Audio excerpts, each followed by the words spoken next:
Welcome to Coast Time, celebrating local news and community events here on the edge of the earth. Well, the stars have all aligned and the Nehalem Bay area is experiencing a tri-village renaissance.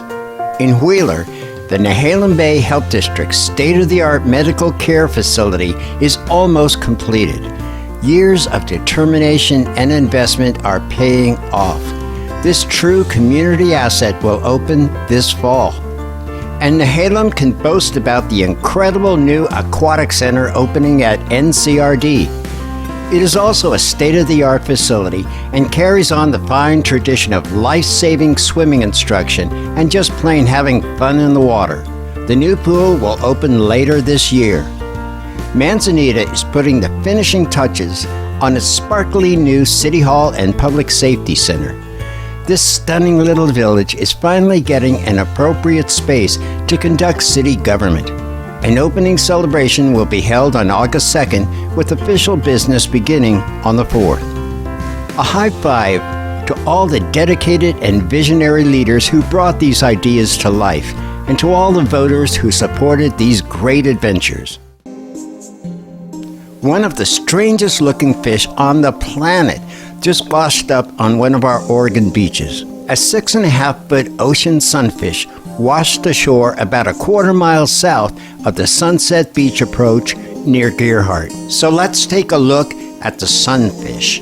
This is the ocean's biggest weirdo, the sunfish. This gigantic, bizarre creature is the heaviest bony fish on Earth, some weighing as much as a tiny car. It's basically a giant head with fins, no tail, and a body shaped like a flat oval. Look at their skeleton. Weird, right? They don't even have a typical fish tail. It's mind-blowing how something so enormous exists. They can stretch up to 3 meters long and weigh over a ton. But how does a creature start this small and end up so big? Well, they feed on jellyfish. Plus, they have a super slow metabolism, so all that energy turns into pure fish fatty growth fuel, helping them grow to these absurd sizes. But wait, there's more. Sunfish love to sunbathe.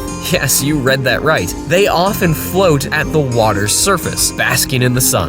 Scientists think they do this to warm up their bodies or to let seabirds eat parasites off their skin. Family and friends visiting, or just need a relaxing summer afternoon getaway? It's time to revisit the nationally renowned Tillamook Air Museum.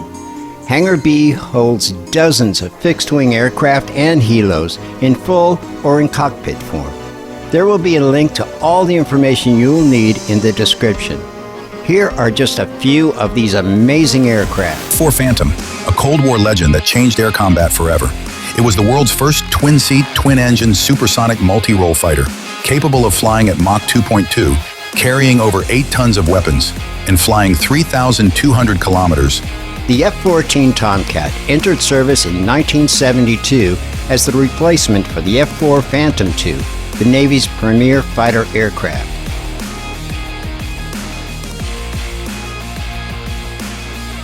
The MiG-17 was a Soviet Union fighter aircraft that was produced both in the former USSR and elsewhere, and saw considerable combat with the North Vietnamese during the Vietnam War.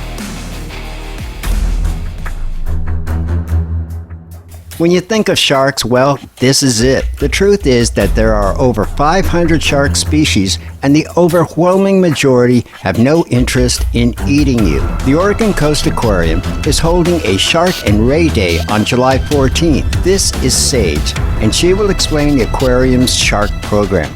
Hi, my name is Sage. I'm the Assistant Curator of Fish and Invertebrates here at the Oregon Coast Aquarium, and I work with our sharks.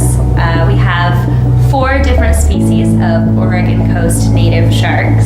We have our broad-nosed 7-gills, so those are our largest shark. They get to be about 8 feet long. And we have the soup fin shark, and then we have a bunch of leopard sharks. Those are our spotted ones. And then the spiny dogfish as well. For guests leaving the Oregon Coast Aquarium, I would like them to understand how smart these animals are, and they definitely need our help.